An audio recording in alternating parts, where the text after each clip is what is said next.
protege a minha terra.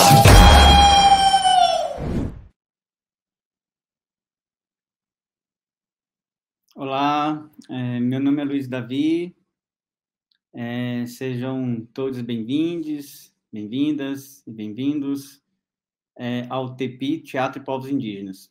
Eu estou com uma camisa preta, sou um homem branco, estou com a barba nesse momento grande, uso brincos, ao fundo tem uma parede branca e um quadro de um povo tradicional do Peru, chamado Paratepuia, um presente de um amigo.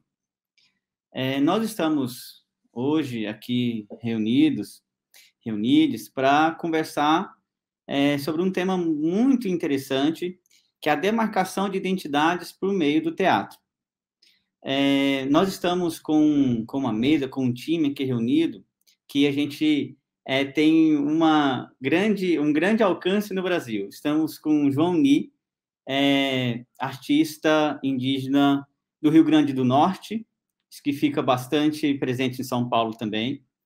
Nós temos a Helena Corezomaê, do Mato Grosso, que vem trazer para a gente também a experiência nesse campo de identidades, dessa demarcação, e o que o teatro também pode nos ajudar. E temos também a Raquel Cubeu, que é do Amazonas, que é lá do Alto Rio Negro, que é um grupo étnico que eu gosto bastante. Tenho bastante familiaridade e está aqui para conversar conosco também na experiência do Alto Rio Negro, do Amazonas, mas também de Porto Alegre, e nesse lugar de demarcação identitária a partir do campo do teatro. Para a gente iniciar essa reflexão, essa conversa, para a gente tecer esse diálogo sobre esse campo, é bastante importante a gente lembrar que o teatro em si, ele é eurocêntrico. O teatro, na sua forma clássica, ele nasce em Acrópole, na Grécia. Esse teatro, ele é usado como ferramenta de colonização pelas caravelas, pelos movimentos de colonizações mundiais. Ele chega ao Brasil como uma ferramenta de colonização e, nos tempos atuais, ele está sendo refletido, repensado, reconstruído, desconstruído e reconstruído. Então, nesse momento, essa palavra teatro, ela vem sendo refletida e pluralizada, né, nesse campo do fazer. Eu sou formado em teatro, sou antropólogo, trabalho na Amazônia há 10 anos e especificamente com os povos Yanomami, com os Yanomami, e com outros grupos aqui na cidade de Manaus. E eu sempre fico intrigado, refletindo como que o teatro pode estar disponível para que essa demarcação de identidade possa acontecer. Ou seja, ao invés dele ser um colonizador, como sempre foi, ele possa ser um campo de demarcação de identidades, de pluralidade, de existências da expressão humana nesse campo do fazer artístico, né, que também a gente pode pensar outras expansões para a gente compreender essas terminologias. No entanto, nós estamos em um contexto de Brasil de muito risco aos povos tradicionais. Darcy Ribeiro narra em um povo brasileiro a grande destruição que foi feita pelos não indígenas sobre os povos tradicionais aqui existentes, e isso existe até os tempos atuais. Do Alto Rio Negro, na Amazônia, até o sul do Brasil, ao Nordeste, e nesse momento a gente encontra uma busca, uma luta muito potente, como sempre teve, historicamente teve, por essa demarcação. E o teatro? Mas o que é o teatro nesse lugar? O que é o teatro para o João, que sai lá de Natal, do Rio Grande do Norte, de um contexto bem específico de silenciamento, ao ponto de alguns teólogos falarem que não existia indígena naquela região? Como é o teatro para o João, que está agora em São Paulo e está buscando essa identidade, essa demarcação de presença, né? Como é o teatro para a Helena, que está no Mato Grosso, que é uma região que a gente conhece, que nós sabemos, que tem toda uma questão de conflito do agronegócio com os povos tradicionais, ao ponto da gente ver povos tradicionais viverem à margem entre uma fazenda e uma estrada, né? Então, o que o teatro pode nos dar como uma demarcação nos ajudar, nos ser um campo expandido dessa expressão humana, dessa voz, e também como o teatro pode trazer um contexto para Raquel, né, que sai do Alto Rio Negro, está em Porto Alegre, e nessa busca de uma identidade enquanto mulher, né, enquanto indígena, nesse contexto que muitas vezes é silenciado. Então, nós abrimos nesse momento para a gente tecer esse diálogo sobre esse tema, e aos poucos a gente ir construindo, encontrar formas, reflexões, sugestões e muitos questionamentos de como nós podemos olhar para essa demarcação de identidade através dessa arte, através dessa arte teatral. Então, eu abro aqui a roda para a nossa conversa, eu abro esse campo de diálogo, e nesse momento eu passo o bastão, vou usar até uma terminologia do teatro, que vem ali dos pianos, né, que chega pela USP e logo cresce no Brasil. Então, eu passo aqui para o João, para ele vir com as suas considerações iniciais. Seja bem-vindo, João. É uma pessoa que eu admiro bastante, já venho acompanhando textos e falas também em lives, etc., né? Conheço o Ricardo também, lá do Rio Grande do Norte. Então, venho acompanhando arquétipos, venho acompanhando alguns movimentos teatrais lá da região e também me acompanhando de sua luta em São Paulo. Seja bem-vindo. Oi, Davi. Luiz Davi, é isso mesmo, né? Pensei que tinha errado. Oi, Davi, boa tarde. Caro Porã, Tiande Caruca, Helena, Raquel, todo mundo está assistindo a gente aqui no Tepi. Muito obrigado pela lembrança, pelo contato, pelo convite para estar aqui hoje. Eu sou uma bicha potiguara, né, indígena, tô com um piercing no septo, um bigode preto, uma barbicha, o cabelo raspado dos lados, com uma franja quase Rihanna, um colar de prata, uma camisa regata azul marinho. A minha pele tem algum tom de terra aí, um marrom, e atrás de mim tem um fundo virtual que é uma máscara de Ayan, né, dos Guaranis do Paraguai. E nesse momento, além da apresentação, que eu também falo já como que o teatro me move, como que tem essa perspectiva de identidade dentro do teatro, né? Então, eu tenho uma sensação, Luiz, que eu não sei se a palavra é busca, sabe? Eu não sei se eu tenho buscado. A sensação que eu tenho é de cada vez conscientizado o que já está posto, sabe?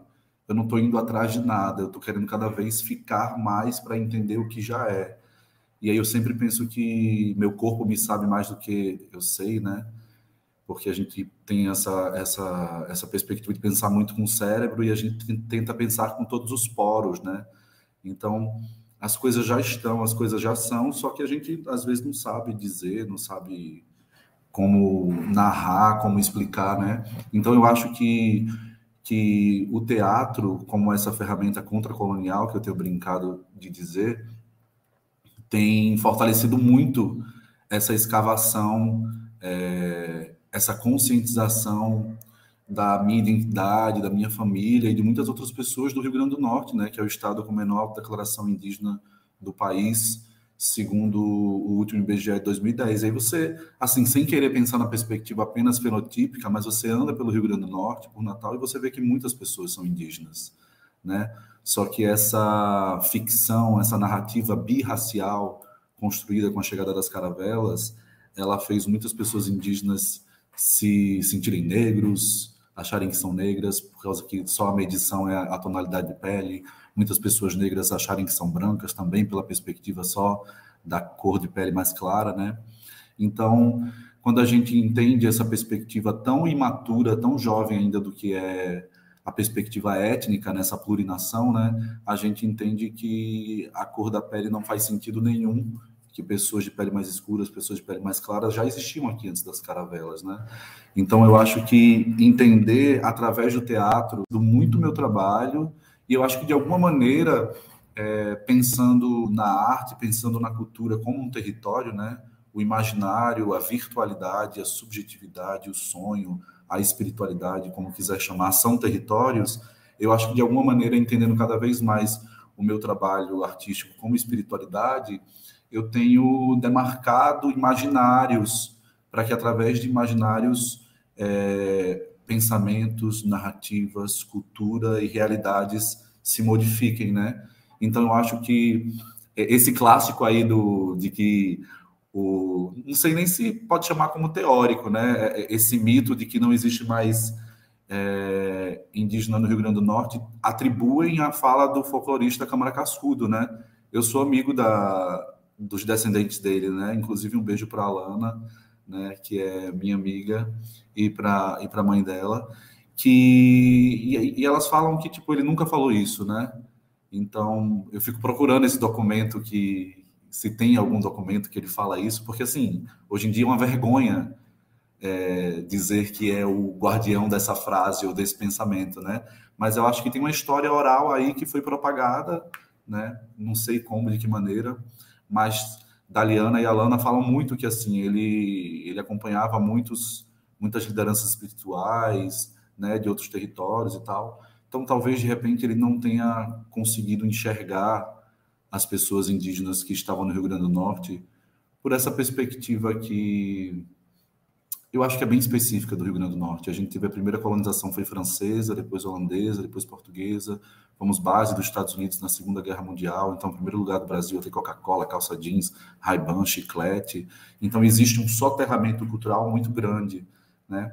E a partir do momento que a pessoa indígena, já que foi construído essa ideia no Brasil de que a identidade indígena ela é móvel, né? Saiu do território, então se casou com uma pessoa de fora, esse tipo de mestiçagem apagaria quem nós somos. E aí eu acho que as histórias das lideranças, as histórias dos territórios que resistem e são articulados politicamente até hoje mostram que é o contrário, né? Até porque essa perspectiva de mestiço é uma falácia também muito grande. Quem não é mestiço, né? O branco também é um mestiço entre etnias brancas, digamos assim, né? Então, esse termo mestiço, ele surge nos Estados Unidos para miscigenation, né? De perder o conhecimento, a memória de quem você é. Então, se a gente consegue isso através das nossas famílias, continuar essa memória, continuar essa história, essa reencarnação científica que eu brinco, né? Porque o sangue que corre em mim é o mesmo sangue que corria nos que vieram antes de mim, né? Eu estava ali em sangue. Então, isso já é por si só muito poderoso, né? E isso já afirma muita coisa, é sobre o presente, é sobre agora, né? Então, acho que o teatro essa essência colonial. Eu sou formado em teatro, em licenciatura em teatro, né, pela UFRN, sou da primeira turma de 2007. Quando eu fui conscientizando com o tempo essa ideia de que o teatro era uma ferramenta colonial, muita coisa foi fazendo sentido dentro da minha cabeça de como eu deveria traçar o meu caminho, sabe?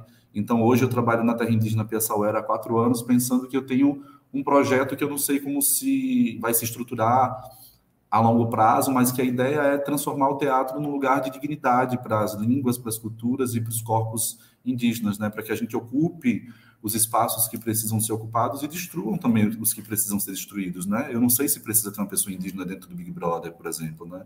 Eu não sei se o Big Brother deveria existir, né?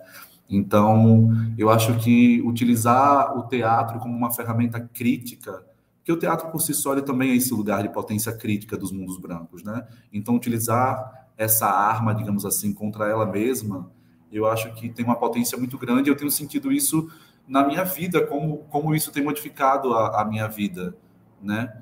Então, eu acho que eu demorei muito. Eu tenho 32 anos e eu fico muito feliz de ver as pessoas mais jovens bem conscientes, mas eu acho que eu demorei muito, mas enfim, nunca é tarde, né?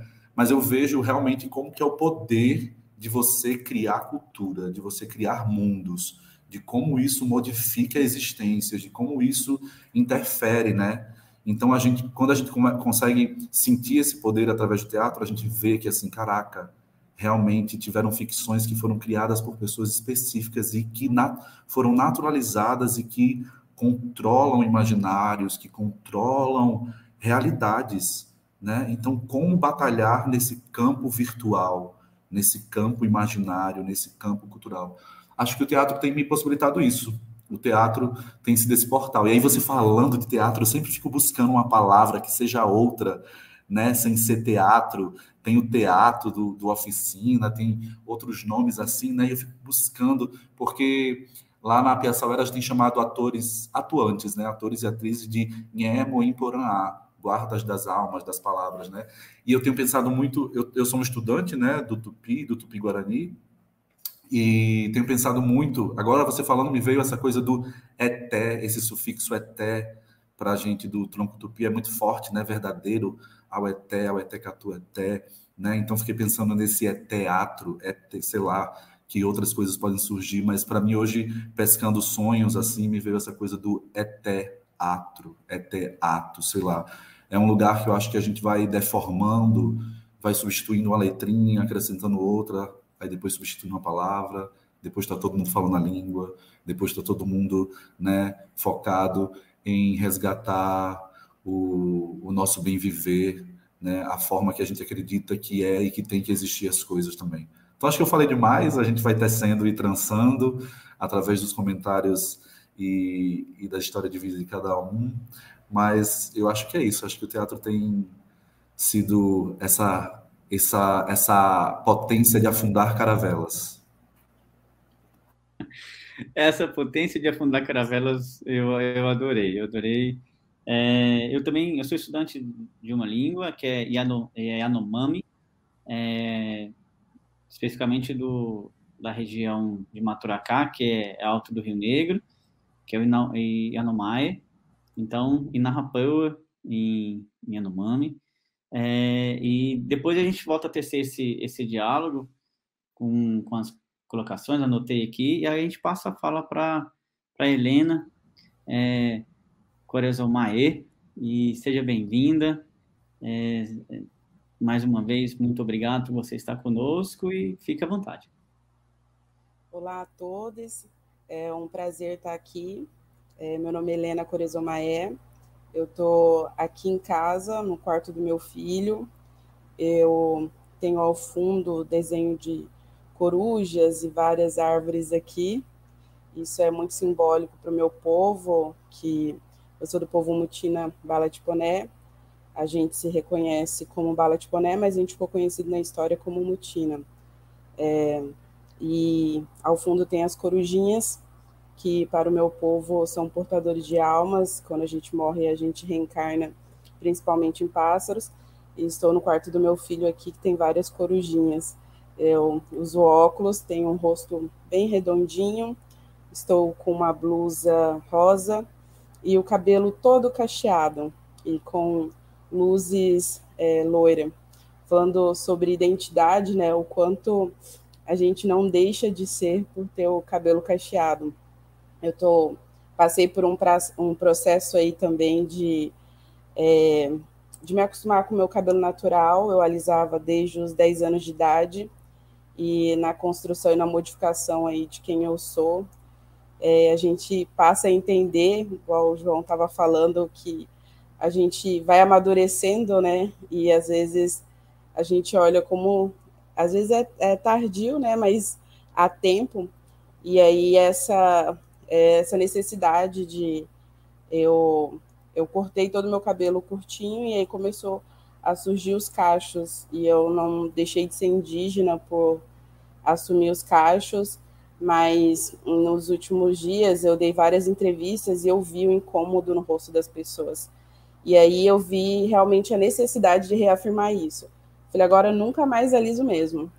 E a gente não deixa de ser indígena, a gente está em um país que indiscutivelmente existe a miscigenação, existe casamentos interétnicos, existe casamentos entre indígena e não indígena, e isso da vida do ser humano, né? Está compartilhando, e a gente está o tempo todo em troca com o outro. E o teatro, ele chega até mim, na verdade. Eu sou jornalista, sou formada pela UFMT, eu sou mestre em antropologia social, trabalho como repórter aqui em Mato Grosso, e eu gosto de dizer que eu sou uma contadora de história. E nessa de ser uma contadora de história, eu contei no ano passado, a história do Grupo Teatral Nação Nativa, que é o grupo teatral do meu povo. Ele foi criado por jovens, adolescentes e crianças, que foi um processo muito importante para o meu povo, que foi da revitalização cultural. Eles contam que eles iam em vários lugares e era muito questionada a identidade. Vocês não falam o idioma, vocês não praticam canto, vocês não fazem a dança. E outros parentes indígenas também questionavam. E um dos jogos indígenas que aconteceu no Sul, eles eram traumatizados em relação a isso. E o cacique, na época, que era muito jovem, começou a buscar os cantos, as danças, e aí eles foram criando esse grupo, que primeiro foi um grupo de canto e dança, e depois se formou um grupo teatral, onde eles contavam a história do nosso povo. E o que havia acontecido? Que as pessoas falavam, vocês não falam, mas sem entender a história. A gente foi um dos povos que teve a interferência de Rondon, muitas etnias foram trazidas para o nosso território, nós fomos proibidos de falar a nossa língua, praticar os nossos cantos e as nossas danças, e as pessoas muitas vezes desconhecem esses detalhes que são super importantes em todo esse processo, para as pessoas entenderem até onde a gente está, né? O que a gente é hoje, a gente tem que entender a nossa história para poder ver onde nós chegamos. E quem é hoje o povo Mutina, né, o povo Balaticoné, é importante se conhecer a história.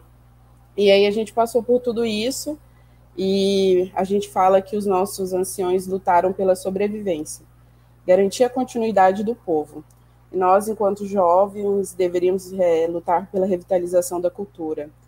E isso foi um trabalho coletivo da nossa comunidade, que envolveu os jovens do grupo, mais professores que foram para a universidade, fizeram pesquisas, também teve o envolvimento de lideranças, dos nossos anciões, que eram detentores desse conhecimento, e falavam, nós tínhamos um ancião que falava ainda na língua, o Julaparé, que foi essencial para a contribuição dos cantos, e aí nasceu o Grupo Teatral Nação Nativa.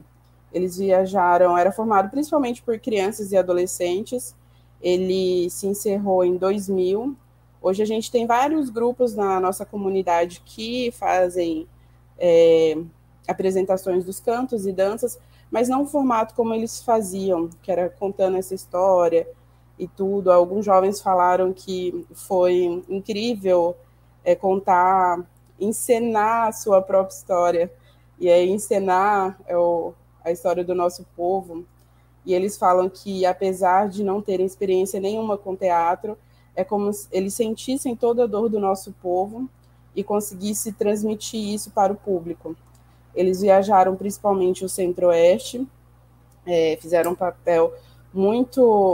teve um papel muito importante, faziam trabalho em escolas, em eventos, atingiram um grande público, mas encerraram as atividades em 2000. Hoje esses jovens estão com 36 anos, 34 anos, são pais de famílias, continuam trabalhando na nossa comunidade em diferentes áreas, mas o grupo teatral não existe mais. E aí eu conto essa história em um livro que foi divulgado no ano passado, através de relato desses jovens e do cacique que criou o grupo na época. E aí chega para mim essa história, que eu achei incrível. Eu conhecia um pouco, mas eu era muito pequena, então eu não vivenciei tudo isso. Mas aí depois eu tive a oportunidade de ouvir o registro, de fazer o registro, né, escrito disso, que eu acho que é uma ferramenta também muito importante dos povos indígenas, a gente ter comunicadores indígenas, contadores dessas histórias. Hoje, em Mato Grosso, eu sou a única jornalista indígena, eu trabalho na filial na TV Centro-América, que é afiliada da Rede Globo, e estou aí sempre pautando para que os povos indígenas estejam em destaque. A gente vai falar para que a sociedade envolvente conheçam e entendam, conheçam os povos indígenas. Em Mato Grosso nós temos 43 etnias, mas é um estado que tem muito preconceito em relação aos povos tradicionais, desconhecem as comunidades tradicionais, têm visões totalmente estereotipadas em relação aos povos indígenas, e que a gente tem muitas comunidades que ainda estão lutando pela demarcação do seu território, então vivem em conflito. É uma realidade não tão gritante quanto em Mato Grosso do Sul, mas também é uma realidade também que não é plausível.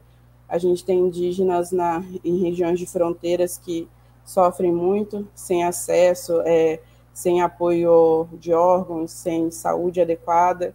E nessa pandemia a gente viu isso, o quanto foi gritante também. Mas a gente continua aí na luta, contando histórias, relatando fatos, mostrando e dando destaque aí para as nossas lideranças e os povos tradicionais de Mato Grosso. Muito obrigado, Helena. Muito obrigado pela sua fala muito potente. Depois a gente retorna com alguns pontos que você destacou. Raquel, seja bem-vinda, representando o povo cubeu, representando a ponte Amazonas e Sul do Brasil. Fica à vontade. Olá, boa tarde a todas, todos, todes. Eu sou a Raquel Cubeu, né? Então, eu sou uma mulher indígena, eu tenho cabelos curtos, de cor castanho escuro, né? Tenho o rosto arredondado também. Estou usando um brinco de miçangas, vermelho, amarelo e azul. Né? Também estou usando um vestido que as alças aparecem, que é da cor marrom mais claro, assim, bege, tipo um bege. E no meu fundo, aqui é o escritório da minha casa, tem alguns artesanatos, né, da cultura Imbiá-Guarani, que é uma mulher indígena, também uma onça, que acho que não dá para ver muito bem, e uma parede, né, no fundo, verde, também com algumas palhas, né, de tucum. Obrigada, né, mais uma vez por estar junto aqui com os parentes, também com você, Luiz Davi, né, também João, que conheço, né, de um tempo aí, virtualmente, também a parenta Helena. Então é um prazer, né, é uma honra, também me sinto muito honrada de estar aqui falando, também como uma indígena, né, pertencente ao povo cubeu, né, de realidades que eu venho pensando também de como que o teatro, né, as artes perpassa isso, né, não o teatro em si, né, como os parentes também, como o João colocou, mas a questão da nossa vida, né, a gente chega aqui, a gente não vai falar sobre a arte bonita, estética, com as penas, com a vestimenta, ou só com a língua, né, desconectada daquilo que é a cultura de cada povo, né, então eu sou uma pessoa que também durante essa fase da juventude, né, que começou a participar de alguns debates, né, e de trocar ideias com outros parentes. Acho que isso é importante também. Acho que eu me despertou para essa luta muito mais fortemente pela luta que eu conheci de outros parentes, como os parentes do grupo de Irobaiá, né, que é o Anderson, a Sandra Nanaína, Caissara, né, que me mostraram outro ponto de vista, que é fora esse de consumir muito produto do Ocidente, sabe, questão de música, questão de cultura, dessa assimilação que a gente passa principalmente na cidade, sabe. Eu venho de um povo que é da região do Alto Rio Negro, do Valpés, que é o povo cubeu, né, povo Pamiwa, mas cresci na cidade, né? Cresci na periferia de Manaus e já conheci tudo aquilo que é um letramento na língua portuguesa, na língua do colonizador, né? Até as pessoas, mas tu fala português tão bem, né? Não teria como não falar bem se foi o letramento que eu recebi, né? Foi empurrado para mim a cultura colonizadora, né? Mas graças aos nossos ancestrais, nós temos a memória, né? A mesma memória, aquela que se apresenta de um modo mais que é um coma colonial, né? Que nos soterra, não quer nos matar nós, a nossa cultura sendo que nós estamos vivas, né? Então, acredito que esse contra-colonial que a gente mostra que nós estamos vivas e que estamos presentes, né? Mais do que as pessoas imaginam, né? Contra essa invisibilização, né? Até as pessoas, nunca ouvi falar do povo cubeu, nunca, pode até falar para parenta, nunca ouvi falar do nome do teu povo, sabe? Então, pensa, nos mais de 300 povos, nos bilhões de milhões que tinham aqui nesse território, né, de Abya-Yala, nós somos aquilo que disseram que a gente não sobreviveria, que a gente não conseguiria, né? Historicamente, né, tem teorias que falavam que a gente não ia sobreviver, né, no tempo contemporâneo. Só que a gente está aqui, a nossa arte também, o nosso modo de vida também como modos contemporâneos de ser, né? Até utilizando aqui dessas novas tecnologias de comunicação, né? Então, eu vejo que a arte me perpassou de um modo, principalmente da luta, né? De falar na língua materna, né? A minha mãe, né? Eu sou cubeu, mas também teve essa questão dos casamentos interétnicos, né? Então, a minha mãe, o meu avô casou com uma mulher tucano, né? Então, a gente sabe que a educação, né, das crianças esse convívio principalmente com a mãe e com a língua materna também, né, dependendo da cultura, né, mas na minha família foi a partir da língua tucano, né, que a minha mãe entende hoje, mas também não fala, né, não pôde ensinar para os filhos, não pela sua vontade, mas pela questão da educação cristã missionária na região do Rio Negro, né, quem conhece sabe a realidade de lá, que houve toda uma violência, né, um etnocídio, genocídio dos nossos parentes, seja da questão violenta direta, mas também as questões das doenças, né, minha família, né, também passou por questões, até hoje passa, né, por questões de doença da malária, né, que nós sabemos que a malária é em questão da derrubada, né, das florestas, quanto mais vem se derrubando, mais doenças aparecem, né, e quem sofre é quem mora lá, questão da malária, questão do sarampo também, sabe? Então, estar viva hoje, para mim, representa essa primeira luta, sabe? De estar aqui, né? Falando sobre sermos indígenas hoje, né? Em 2022, né? Então, até hoje, as performances que eu venho apresentando, né? São também parte dessa luta com mulheres artesãs, principalmente falando da questão da luta das mulheres, das artesãs, da invisibilização aqui em Porto Alegre também, né, morando aqui hoje, né, sendo radicada aqui nessa cidade, eu vejo que é também aprender com os outros parentes, né, com as parentas e parentes das etnias Charrua, Caingangue, né, Embiá Guarani, né, então eu venho participando, né, apresentando, né, na rua. Eu sou desde o começo uma artista que me identificou como uma artista de rua, que apresenta a minha arte na rua, né, de performance, e principalmente da questão da opressão, né, principalmente de mostrar para a sociedade que a arte é essa forma de também de lutar, né, de mostrar que nós que fomos oprimidos, né, também temos essa força, né, de mostrar a nossa luta, né. Então, eu venho apresentando desde 2019 uma performance que se chama Tocar a Terra, né, que fala dessa força da mãe terra, das mulheres indígenas que, apesar, né, de todo o concreto, né, de falar que toda essa cidade foi construída em cima, né, dos nossos ancestrais, em cima das nossas culturas, dos nossos povos, né. Então, daí, a partir da pandemia também, né, a gente fez toda uma ação emergencial, né, me juntei com outros parentes que lutaram, né, eu fui cofundadora de uma rede chamada Rede Indígena também, que fizemos campanhas na internet, e que também, a partir desse contato mais direto com lives, com internet, também comecei fazer vídeos performances, né? Então, apresentar essas apresentações que antes eram presenciais, que eram na rua.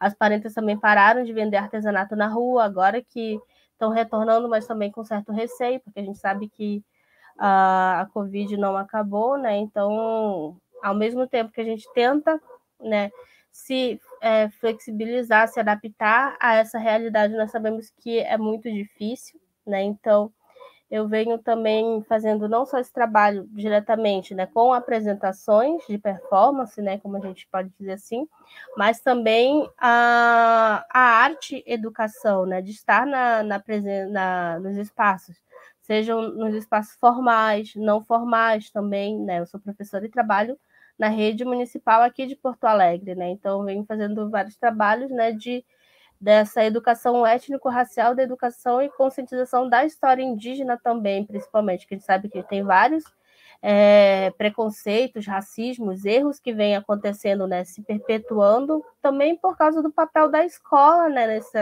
nessa formação, né, de lembrarem da gente só no mês de abril, né, por exemplo, mas uma educação étnico-racial que começa com a formação dos professores, mas também as aulas com as crianças, né.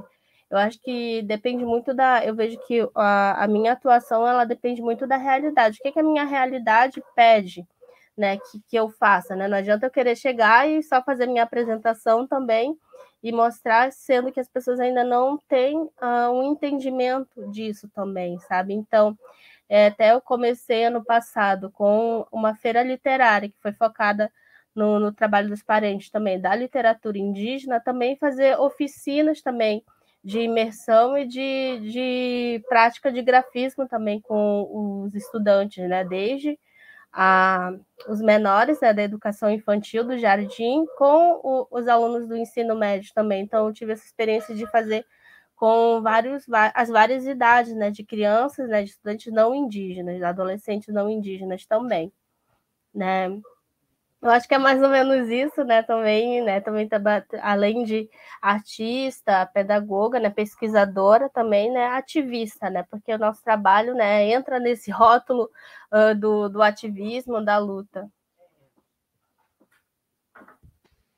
Muito obrigado, Raquel. Fiquei muito entusiasmado, né, porque é uma fala que corresponde muito ao contexto amazônico, né? Mas também que você contextualiza, você traz para a gente uma contextualização que contempla as falas aqui da Helena e do João. Eu vou tentar trazer uma pergunta para que vocês possam discorrer e falar um pouco mais da trajetória e do trabalho de vocês, que é a seguinte. Eu acho que o João citou assim, o teatro como potência crítica, né? Que isso já vem da história teatral, até como uma contracultura. Né? Então, o teatro sempre teve essa linha crítica. Então, de repente, esse teatro decolonial, ou esse novo teatro, ou esse teatro que a gente vai trocando as letras dessa palavra e vai construindo outra realidade, né? O João falou assim, a gente tira uma letra, e vai construindo uma nova palavra, quer dizer, né? Vem ali afetando esse lugar.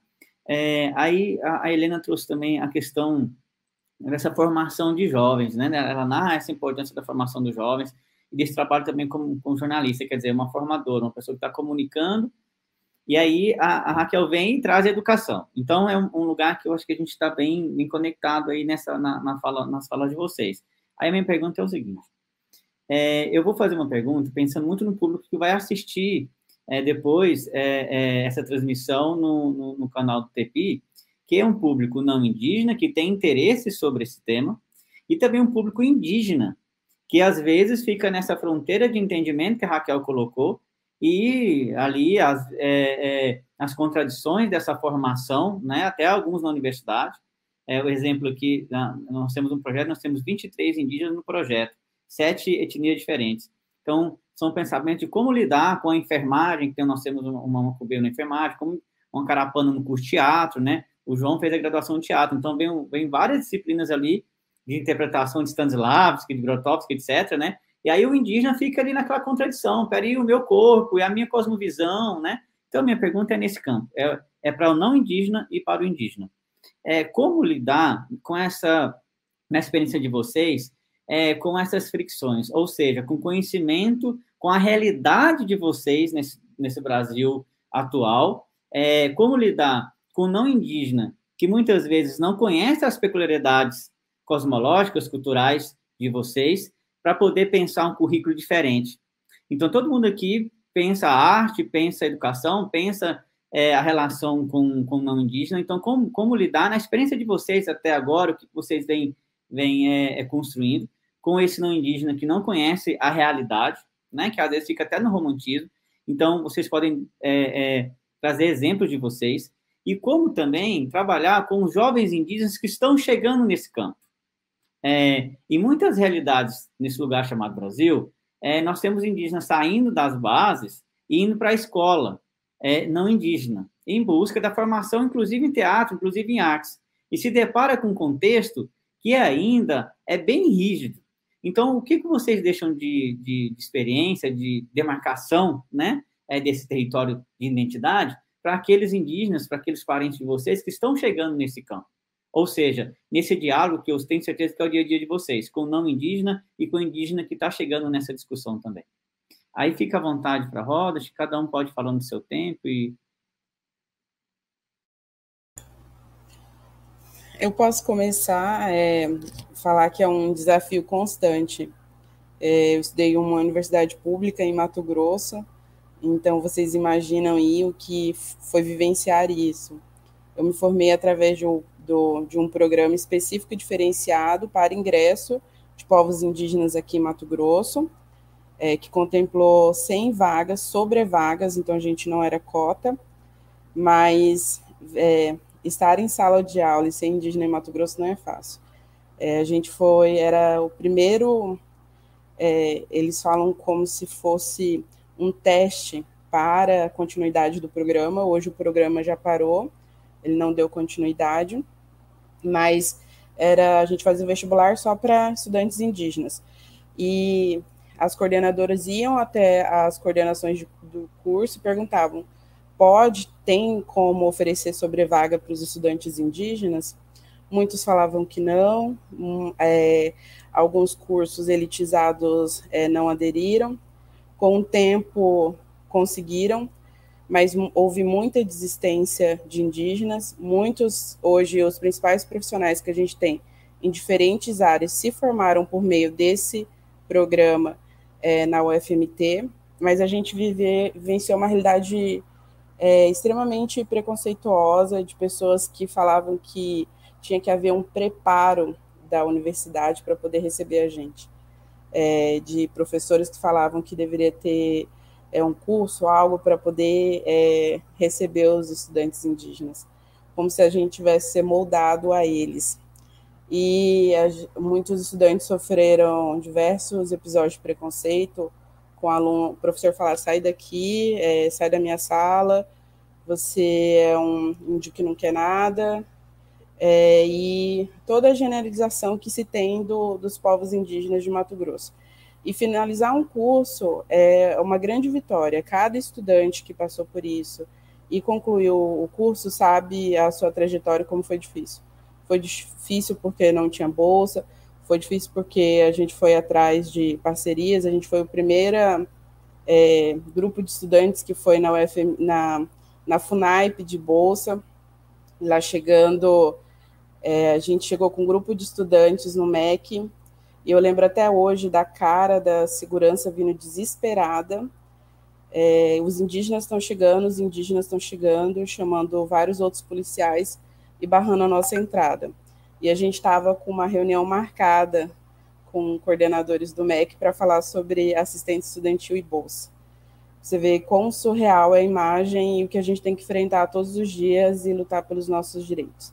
Então, é uma luta constante, não é fácil, é passar por realmente muitos obstáculos todos os dias, de pessoas que deixam muito claro que não querem que você esteja ali.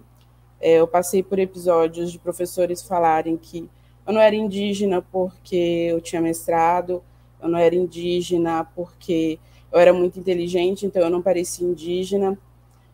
As pessoas vão dar o tempo todo desqualificando o ser indígena. E hoje utilizam do meu cabelo para dizer que eu não pareço indígena. Mas a gente não precisa provar, né, para ninguém, a gente é e pronto. É como se a gente tivesse que estar o tempo todo provando para o branco algo, e na verdade não. A gente está ali, a gente vai conquistar esse espaço, a gente vai estar ali sim.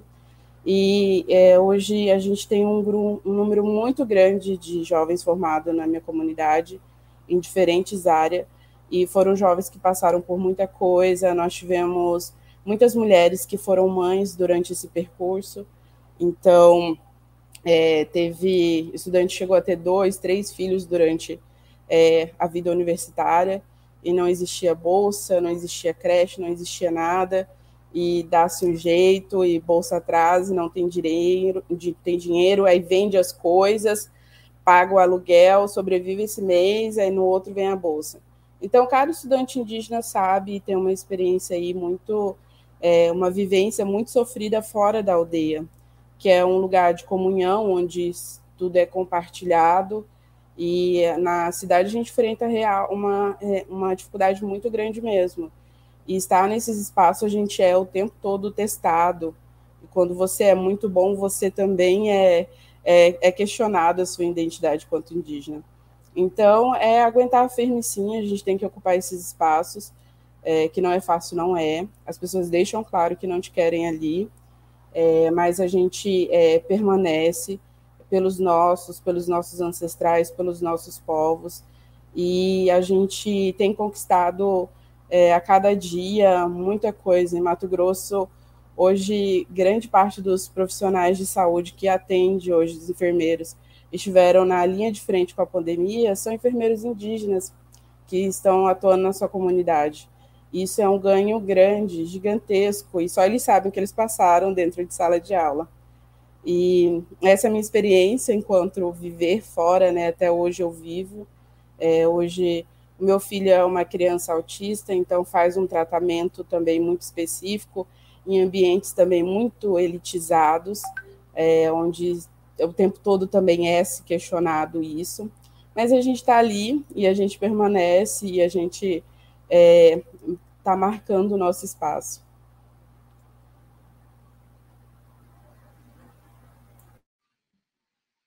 Segue a roda, quem quiser seguir.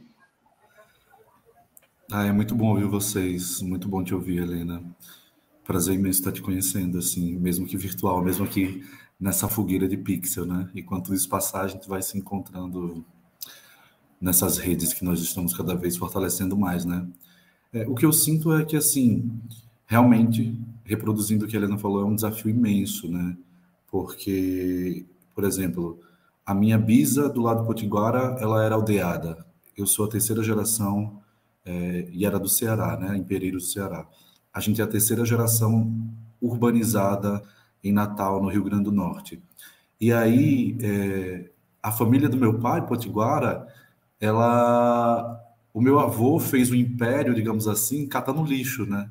Ele era catador de lixo da rua, criou um depósito, através do depósito começou a comprar lixo reciclável, e aí fez a vida dos 7 filhos e tal, e meu pai me deu essa vida que eu pude ter hoje, de entrar na faculdade, de ter acesso à educação, e que eu falo assim, pai, você foi engolido pelo bicho, mas eu vou furar o bucho do bicho por dentro, né? Eu vou te dar tudo que o senhor não pôde ter e tal. Então, e esse lixo, quem inventou esse lixo, né? Por que a gente ficou responsável de dar conta desse lixo dentro da cidade, né? Então, esse depósito existe até hoje, um dos meus tios que tomam conta e tal. E aí, falando sobre todo mundo se autodescrevendo com a cara bem redonda, né? Meu pai tem a cara bem redonda, eu não tenho tanto não, porque o lado da minha mãe já é caboclo, né? Já tem a mestiçagem portuguesa, e meu pai me chamou a vida inteira de cara de cavalo. Então, vocês falando que tem a cara redonda, eu sempre fico pensando nele que tem a cara redonda e me chama de cara de cavalo. Então, para quem está ouvindo a gente, eu tenho uma cara, eu sou mais com cara de cavalo aqui dos nativos. E aí, então eu acho que tem um lugar de demarcação. Eu acho essa palavra maravilhosa, demarcação. Eu sempre fiquei me questionando o que é demarcar se a gente não quer botar uma cerca? O que é demarcar se a gente não quer criar uma nova fronteira? Né? E para mim, demarcar é um sinônimo de consciência. Eu sei que aquela árvore demarca que daqui para lá fulaninho mora, aquela árvore, daqui para trás dessa árvore é o meu território. Eu não estou impedindo nada, mas é uma consciência, é um acordo, é um encontro, né? E Cacauerá fala muito isso, que a colonização foi um desencontro, né? Eles nunca nos viram, continuam não nos vendo. Então é por isso que olha para o cabelo caracolado de Helena, olha, sei lá, para Raquel com celular e fala, você não é indígena, né? Porque foram criados na escola com o entendimento do indígena como a figura do índio romântico, né? Criado pelo cinema e pela literatura, e que é o indígena só que vive dentro da Amazônia, no meio do verde, né? Aí será que o Nordeste, então, essa terra que tem, ao contrário da Amazônia, que é a pulsão de vida, o Nordeste, que é a pulsão de morte, que tem a caveira do boi, será que tinha gente vivendo nessas terras, né? Será que não tinha nativo no Nordeste? Então, eu acho que é um desafio imenso ficar desconstruindo tudo isso que construíram sobre a gente, né? E aí por isso que eu falo que eu demorei, e eu acho que a minha trajetória também ajuda junto com as lideranças do meu povo, dos territórios do Rio Grande do Norte, que são minhas lideranças também. Eu acho que as nossas trajetórias ajudam as pessoas a terem uma consciência agora menos ardilosa do que a nossa, de que teve que desconstruir tanta coisa para começar a construir, a reconstruir, né? Então, poxa, hoje nós temos 3 escolas bilíngues no Rio Grande do Norte, né? Na Catu, no Amarelão e no Tapará, né? Tapuia, Potiguara. Nós temos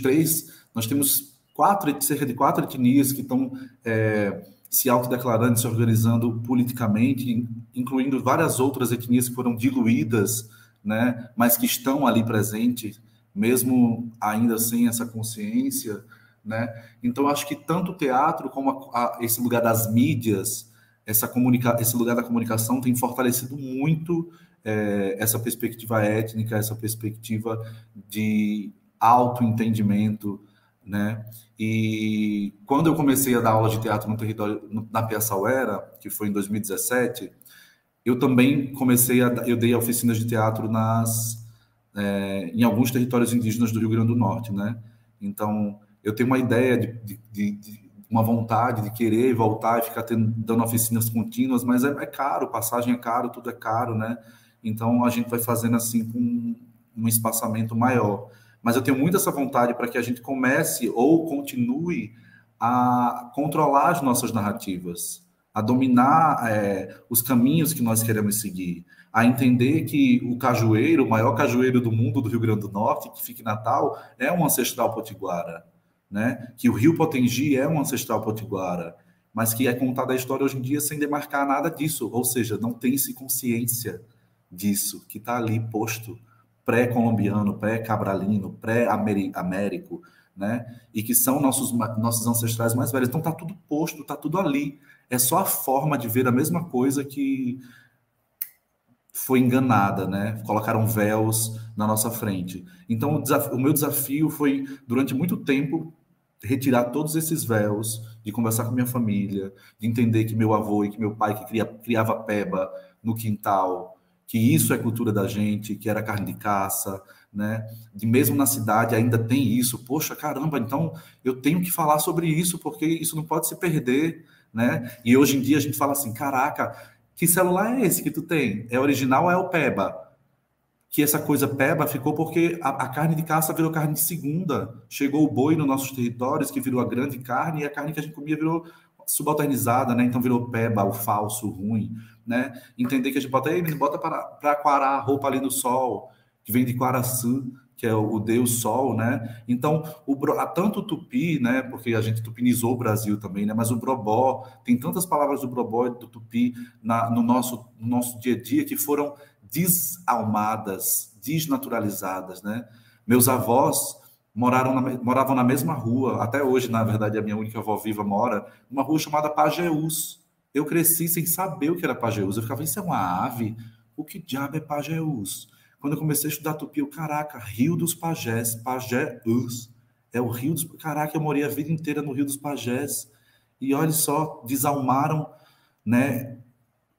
Essa palavra, a nossa língua nativa, e para o tronco tupi-guarani, palavra é alma, né? Então a palavra, as crianças, os jovens de hoje em dia acham que isso aqui que a gente está vivendo é a única forma de virtualidade, mas a virtualidade tem uma ancestralidade também, e a ancestralidade da virtualidade é a palavra.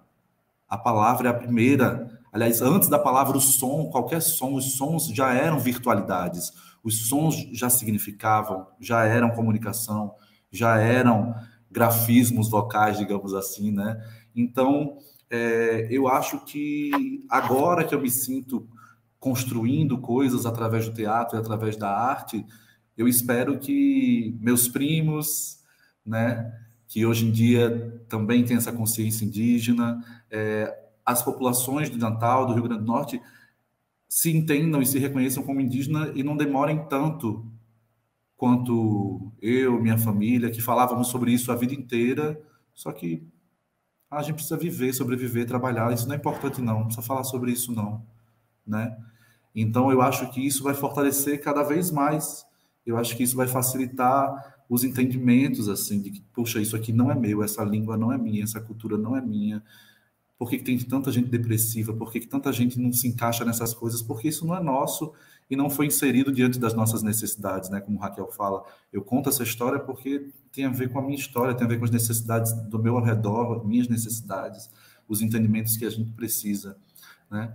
Então, nós, povos de primeiro contato ali, né? A gente matou muitos deuses, né? O meu povo foi o primeiro a documentar a língua nativa escrita através das cartas de Felipe Camarão com Pedro Poti, né? Quantas concessões a gente fez para que isso existisse, né? Será que a representatividade importa mesmo? A gente tinha uma grande liderança potiguara, Felipe Camarão. Uma das primeiras condessas de Fernando de Noronha era uma mulher indígena. Essas pessoas ocuparam esses lugares de poder, a gente precisa ocupar esses lugares precisam ser destruídos e reinventados, novas formas de habitar e de decidir as questões coletivas. Então, acho que, assim, é um desafio muito grande, mas eu estou com muita esperança de que é isso, retomada não dá ré. As coisas só agora ninguém mais esquece, ninguém mais vai esquecer, né? E, enfim, é isso. Eu sou todo doido, o meu pensamento é todo bagunçado. Simbora. Vamos juntos, juntas. Vem, Raquel. Pois é, eu fico pensando várias coisas, né, em relação ao que os parentes, né, colocaram aqui. Principalmente essa parte de reconstruir, eu acredito principalmente nos espaços acadêmicos, né, que eu acho que é colocado sobre a gente tanta expectativa, né, que a gente chega com uma expectativa também, né, quero ver a história dos nossos povos na academia, até quando a gente fala de decolonização, sabe? A gente chega lá, a gente não vê muita coisa, não, às vezes a decolonização tá meio disfarçada, assim, meio camuflada, de poder ainda também, de pessoas que não saíram desse lugar do conhecimento enquanto poder e privilégio também, né? Até mesmo os nossos professores, sabe? A minha formação acadêmica foi em Manaus, né? Até pensando, né, sobre a questão histórica, né? Cadê as nossas reparações históricas que também estão poucas ainda? Porque até quando eu estudei história do Amazonas, não tinha, principalmente a história dos nossos povos, não tinha, sabe? Tanto que a minha família, né, materna, fui criada pela minha mãe, uma mãe solo, mas o meu pai é de uma região amazônica também, ali do rio Amazonas, sabe? Que é esse nome do estado, né? Então, do estado do Amazonas, e da questão que fala, né, desse rio tão grande, né, que eles pensavam que era um mar também, de água doce, né, também, né, que fala na questão da história, né, que ensinam nas escolas, mas não falam principalmente da questão das mulheres, quem eram as mulheres que eles falavam que eram como Amazonas, né, as Icamiabas, que viram um pouco de lenda, né, eles têm essa parte mítica para nós, que nós somos lendas, que somos remanescentes, mas que a nossa história não é essencial também, até quando a gente fala das leis, né, que estão nas escolas, né, que é a 11.645, ela é colocada muito aquilo lá, uma historinha indígena para contar para as crianças, mas que ela não chega no ensino médio, que deveria, né, obrigatório, e que não tem também nos espaços acadêmicos, né, que a gente, né, é tratado como a questão exótica, né? Quando eu chego numa sala de aula, as pessoas não chegam para mim com um respeito que toda pessoa deveria ter, né? Como portadora de conhecimento e da sua ancestralidade, pessoas negras, pessoas indígenas, né? Pessoas indígenas que a gente vê que tem uma representação menor nesses espaços do que pessoas negras também, sabe? Mas que a gente, né, é visto como esse lugar de, que nem falaram para aparenta. Se tu é inteligente, se tu tem um pouco mais de domínio sobre tais assuntos, tu não é indígena, porque eles não estão tirando a gente para besta, né? Falando em palavras mais assim, falando mais abertamente, né? Então, acredito que é complicado isso de reconstruir tudo o que foi mentido, né, historicamente, né? Porque a gente não tem tanto essa abertura, né? Não tem os concursos para professores indígenas, não tem esse lugar que a gente possa ocupar de fato, né? E não somos nós, enquanto estudantes, também que vamos chegar e tomar o lugar, né? Falando essa língua, do professor, porque eu vejo que nem os professores estão preparados para falar sobre isso, seja em qualquer área, né? Mas até mesmo no teatro, né? Também eu tenho assistido algumas aulas, né? Eu tenho matrícula no teatro, mas devido à pandemia não tenho conseguido acompanhar todas as aulas remotas.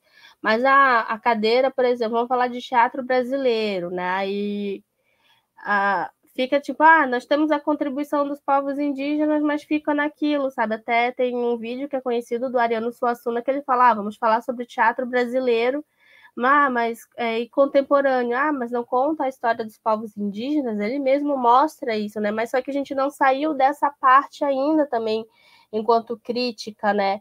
Teatral, né? Falando, mas as máscaras indígenas, os rituais, as danças indígenas são várias, né? Se eu falar do meu povo, né? De povo tanto cubeu quanto povo tucano, nós temos vários elementos, né? Nós temos os baiás na cultura tucano, né? Que são os mestres de dança, sabe? E que as pessoas não conhecem, sabe? Então é difícil reconstruir para nós. E os brancos, muitas vezes não indígenas, se veem perdidos muitas vezes e vêm perguntar da gente como se também nós soubéssemos todas as respostas, né? Acredito que isso é um trabalho coletivo, né? Principalmente de interesse, né? Dos não indígenas que tem que, né, se atualizar em relação a isso, sabe? Falando sobre isso. Não conhecem, né? Mas a gente também está tentando sobreviver, que nem a gente tem a questão da sobrevivência. Minha família também teve muito isso, de ser uma família precarizada. Minha mãe, né, hoje eu tive acesso a vários espaços, porque a minha mãe se esforçou muito para que eu estivesse, principalmente o estudo, né, que a gente sabe que nem todo mundo consegue concluir os estudos, né, então a minha mãe como faxineira, como diarista, né, sendo humilhada muitas vezes nesses trabalhos, né, que a gente tem todas umas questões de preconceito e racismo em relação a nós, né, que execução do trabalho, principalmente esse lugar de preguiçoso, preguiçosa, né? Então, a nossa luta vem desde aí, né, sabe? Conseguir coisas básicas, hoje como a alimentação, né, que nem foi falado da questão da pandemia, a saúde, tudo precarizado, né? Então, quando a gente fala de demarcação dos nossos territórios, a gente sabe que a FUNAI, a gente procura muitas vezes a FUNAI, mas a FUNAI não está nem aí para a gente, né? Não respeita a autodeclaração dos nossos povos, não respeita os territórios que não estão homologados, que são vários, né? Então, vem desde essa discussão política, né? Tem várias outras preocupações que às vezes a gente não consegue, né, acompanhar tudo, né? Às vezes eu estou na academia, mas às vezes eu tenho que faltar uma aula porque tem uma outra coisa urgente para resolver, sabe? E hoje, né, eu não estou morando no meu território, mas moro num território que é de território de povo tradicional também, que é quilombola, né? Eu sou uma indígena que sou casada com uma liderança quilombola, né, que é o Renato Alves, né, e que hoje eu moro num território quilombola urbano também, na cidade de Porto Alegre, que poucas pessoas conhecem também, sabem que existe, né? Mas quilombola é quilombola, indígena é indígena, né? Mas tem sim, né? Tanto que o primeiro parente, né, que foi vacinado das crianças é uma criança que é indígena, que é quilombola também, porque mora num território quilombola. Né? Obrigado. Eu vou tentar, está indo assim, finalmente aqui do tempo, tentar fazer uma pergunta final para todos falarem, também que vai ali coadunar um pouco da fala de cada um.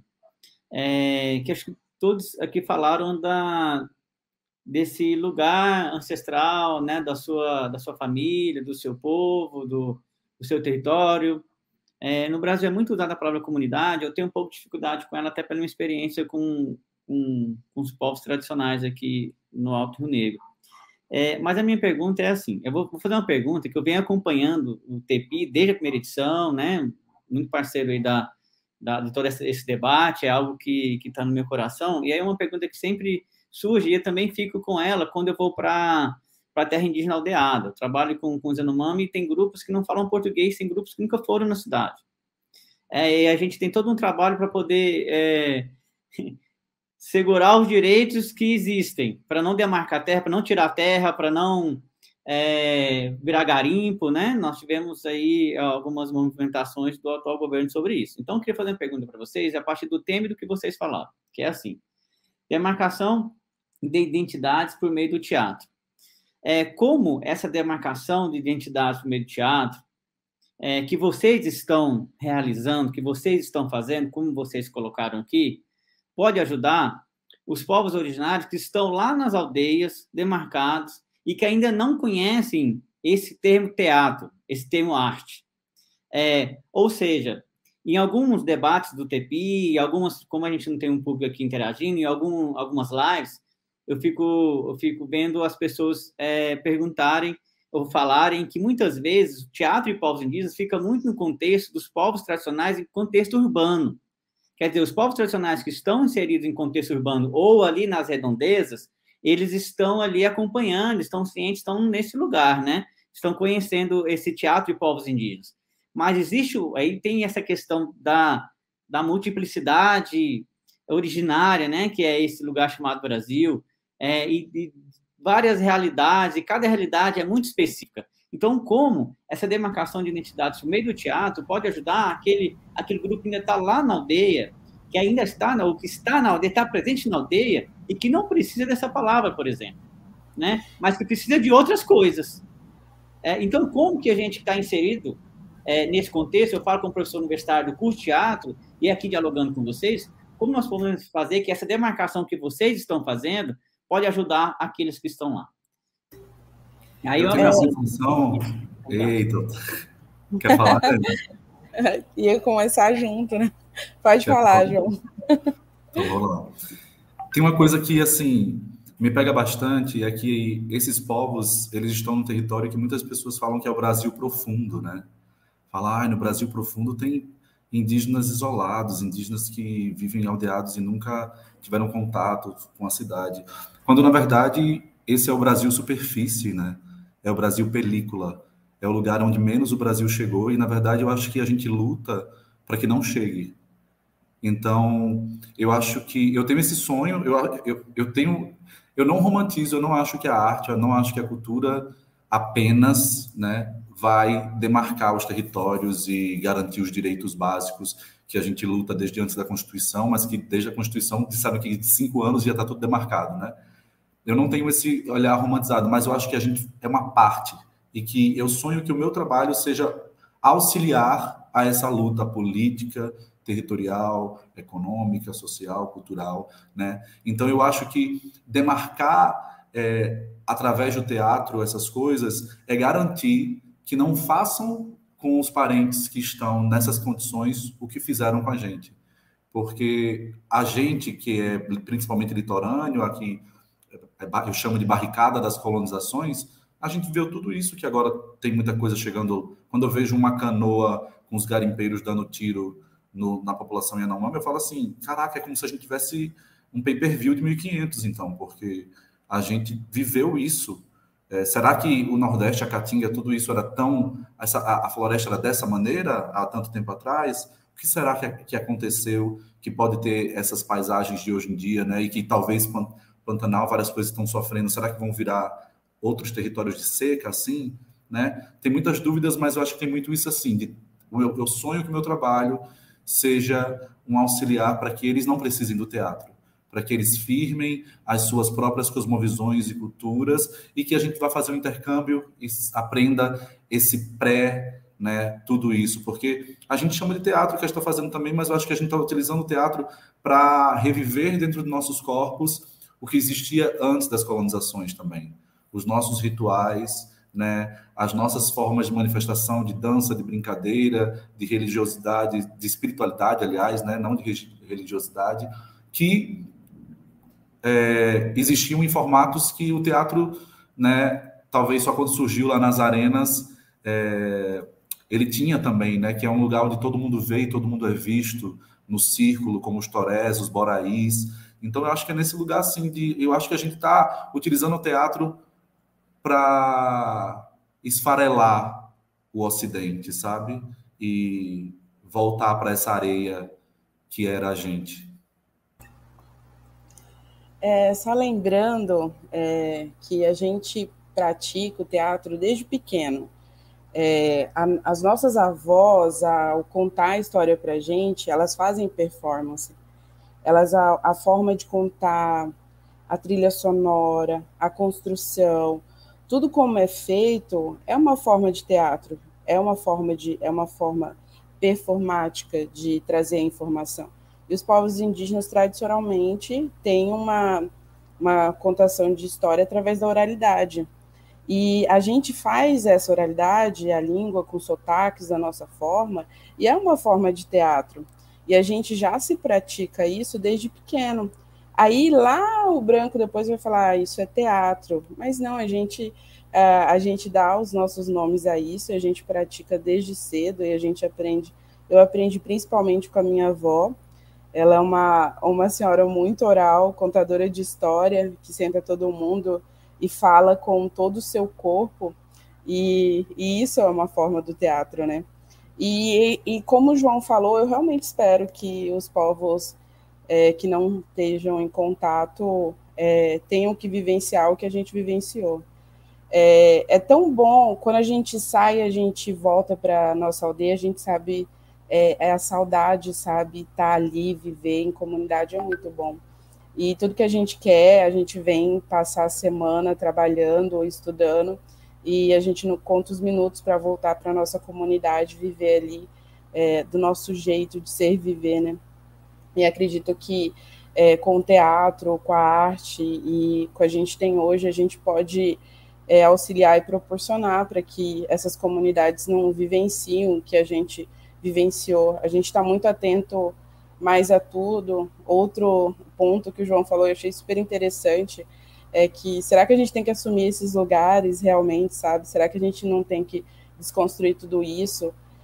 A gente fala muito quando a gente vê períodos históricos e a gente vê algumas lideranças indígenas, digamos que se vendendo, e a gente fala como, né? E hoje a gente vê indígenas e do meu estado apoiando o governo Bolsonaro. E como explicar isso para os nossos filhos daqui a alguns anos, para os nossos netos? A gente vivenciou isso. A gente teve indígena apoiando o governo Bolsonaro, apoiando o governo que disse atrocidades sobre os povos indígenas e que em todo o seu governo fez de tudo para não fornecer nada para os povos indígenas. Só perseguiu as nossas maiores lideranças, como Sônia Guajajara, como Raoni, e indígenas que fizeram documentos em favor e contrários a essas lideranças. E é realmente assumir, acabar, às vezes, com esses espaços e fazer do nosso jeito e transformar e fazer com que a gente tenha um mundo melhor para se viver.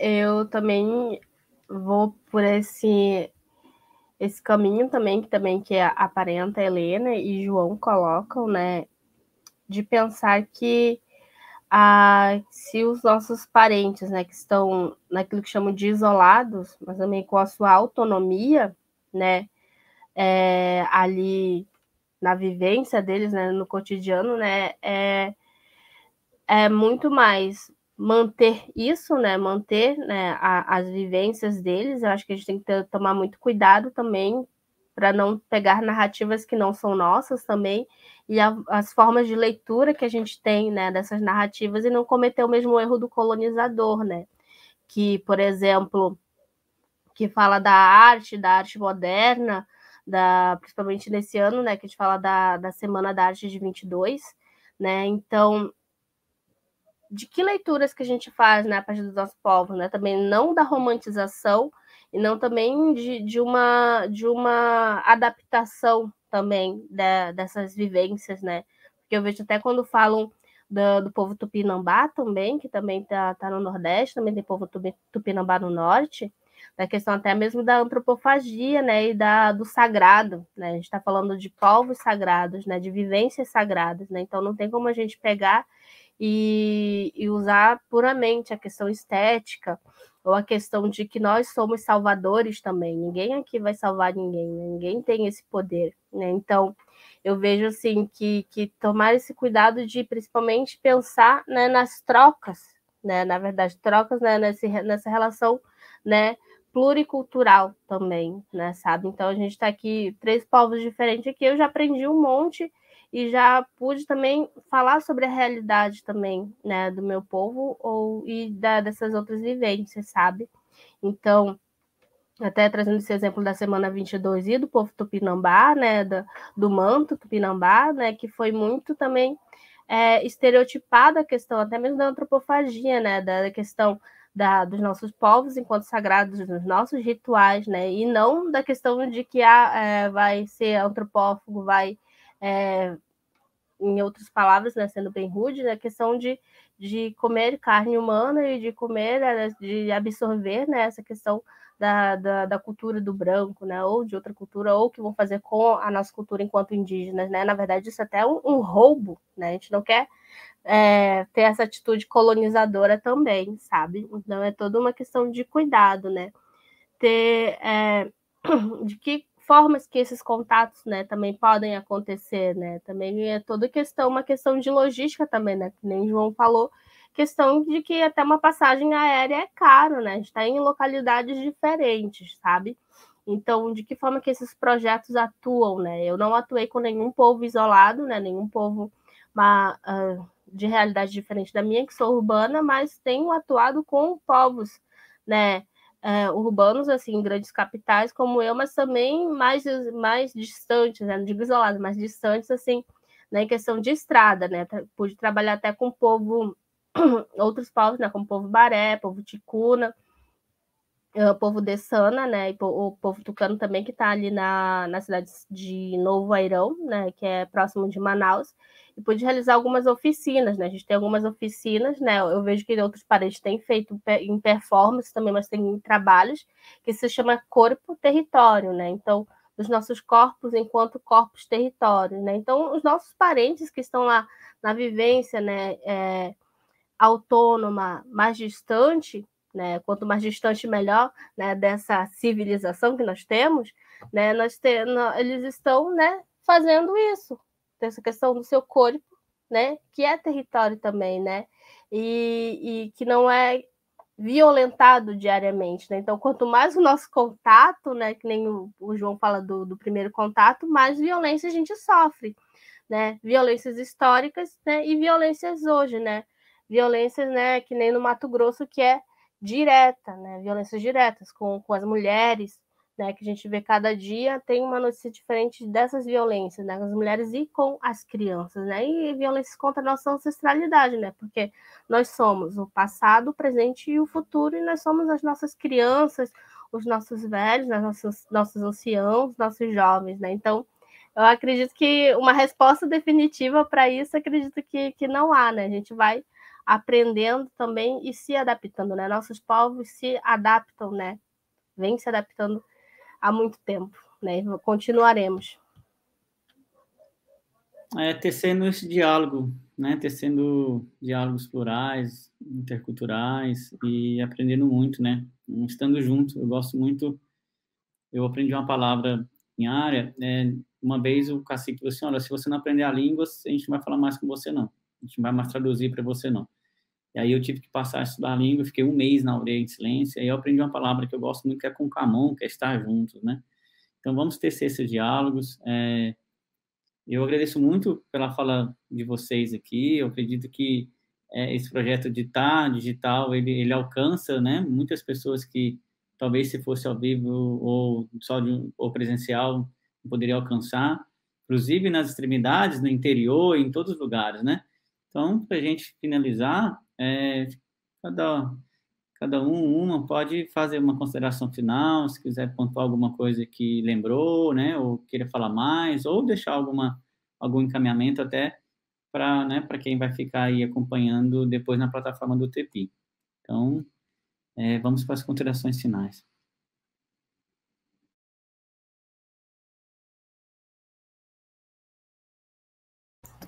Agora foi o contrário, né? Eu fiquei esperando, eu falei, o João vai falar, então eu vou esperar. Gente, foi um imenso prazer conversar com vocês, foi um prazer imenso conhecer outros parentes, outras realidades. Quero, depois que tudo isso passar, ter a oportunidade de encontrar vocês pessoalmente, vai ser um imenso prazer de verdade. Se virem a Mato Grosso, eu estou aqui à disposição para mostrar um pouquinho do nosso estado, da nossa cultura e do meu povo. Dizer que a gente está nas redes sociais, Me sigam, eu compartilho, eu faço muitas matérias sobre os povos indígenas de Mato Grosso, trabalho num veículo local, então eu sempre pauto aí a questão indígena local. Helena Corezomaé, estou fazendo vídeo também faço assessoria para o Instituto Catitu, que faz um trabalho super legal no Brasil todo, com documentários sobre as mulheres e mostra o protagonismo das mulheres também. É um trabalho super interessante e vamos continuar na luta. A gente tem que seguir lutando pelos nossos povos. Os povos indígenas resistem há muitos anos. Uma vez eu ouvi de um professor da universidade que os povos do Brasil não eram detentores de grande conhecimento. E olha onde a gente está, né? Aqui até hoje. E a gente continua resistindo. E um abraço em todos que nos assistem.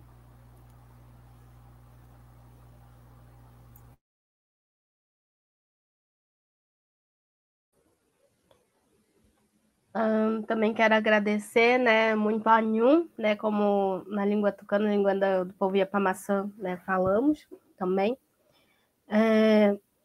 Eu acho que tem muita coisa ainda a ser feita, né, a gente acaba sendo também continuadores, né, nós continuamos nessa história que os nossos antepassados, né, também fizeram, e acho que eles também nos dão muita força, né, eu acredito que até tem muitos parentes, dentro dessa visibilidade também da própria arte, tem muitos parentes que seguem também, né, como... Eu acho que também não deixa de ser também uma responsabilidade, né, eu vejo que tem parentes que estão aí na luta também, a gente tem participado de mostras nacionais, de filmes também fazer memória do nosso parente que é Dáceri também, que era do grupo de Irobaiá também, que tem grande admiração também por tudo que ele também nos mostrou, nós, enquanto também nos consideramos jovens também, né, fazendo isso, e os nossos mais novos também, né, principalmente a vida também das crianças, dos adolescentes, né, então... quem quiser acompanhar meus trabalhos pelo Instagram é o @raquel.cubeu. E também vou fazendo vários trabalhos lá, vou atualizando, né? Também com assessorias, né? Venho trabalhando com a parte de literatura também, né? Também pela minha formação em mestrado, né? Em educação também tenho acompanhado alguns trabalhos na área da acessibilidade também já estive atuando na área da pesquisa também sobre pessoas autistas, né? Crianças autistas também tem esse trabalho. E é isso, muito obrigada. Auê Kedassari, Auê Jair Isbel, Auê tanta gente que se foi nessa pandemia, né? Tanta gente que se foi, enfim, por diversos motivos. Licença também aos encantados, agradecer por estar aqui reunido nessa fogueira de pixel com pessoas tão incríveis, assim, prazer imenso. Eu quero muito encontrar vocês presencialmente e dizer que, assim, eu acho que não dá mais para existir coisas sobre mundos indígenas sem as pessoas indígenas, né? A gente viu isso com o modernismo, com a tupinização do Brasil, né? Essas desconstruções falsas, elas são uma reprodução do colonialismo, né? Como Ariano Suassuna reclamando que não se fala, que fala-se as palavras em inglês, mas vai se falar em português. É a mesma coisa, não mudou nada. Não quero falar em português também, né? Então esses avanços foram falsos avanços, digamos assim, né? Falsas percepções, despolitizações, e eu acho que isso não pode acontecer mais, né? Falar da gente sem a gente de nenhuma maneira. E acho que essa vai ser a forma das coisas realmente se equilibrarem, se todo mundo quer realmente esse equilíbrio e quer esse encontro, né? Então, eu sinto que eu migrei de Natal, do Rio Grande do Norte, para São Paulo, porque o trabalho que eu faço, ele não é importante para o governo local, ele não é as questões indígenas, as questões de lutas que eu tenho com as lideranças através da articulação dos povos indígenas do Rio Grande do Norte não são importantes para os governos locais, e a gente vai migrando para sobreviver, né? Então, são formas de furar essas prisões que constroem para a gente, para pedir ajuda, para fazer novas alianças, novos laços, para poder fazer as coisas avançarem. Então, infelizmente ou felizmente, migrar tem fortalecido a minha luta, o meu trabalho, a minha arte, e porque a gente se olha distanciado, a gente consegue ficar um pouco menos dentro sempre da coisa, né? Então, espero que, através do teatro, que tem esse grande poder distanciador também, a gente tenha essa força coletiva, né, de saudar esse planeta que a gente vive, que é o mesmo, né, e que a gente construa um mundo melhor para esses que já estão correndo dentro dos nossos sangues. Então, muito obrigado. Obrigado, Tepi, Aue, até. Então, para finalizar, eu agradeço ao Tepi pelo convite, agradeço como não indígena ao João, a Raquel, a Helena, por poder ter essa oportunidade de aprender com vocês. Eu digo, se algum professor assistir a esse conteúdo, seja quando for, que descolonize os currículos para que a gente possa cada vez mais ter um currículo acolhedor. E então, eu peço a todos que assistirem essa transmissão que sigam o João nas redes sociais, a Raquel, a Helena e vários indígenas que estão aí lutando, estão nas redes sociais, colocando toda a realidade para que a gente não indígena possa conhecer a realidade de cada canto desse lugar chamado Brasil, a realidade de cada luta dos povos originários, e como professor, se tiver algum professor indígena ou não indígena, que a gente siga na luta para olhar para esses currículos de uma forma como o João falou, como a Raquel falou, como a Helena falou. Então, agradeço, muito obrigado, Tepi, e sigam a programação na plataforma digital Teatro de Povos Indígenas. E na Rapeue, no Montahaue, muito obrigado.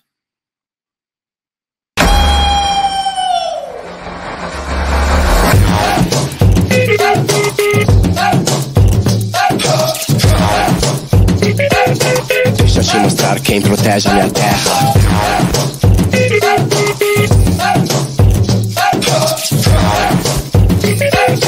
Deixa eu te mostrar quem protege a minha terra.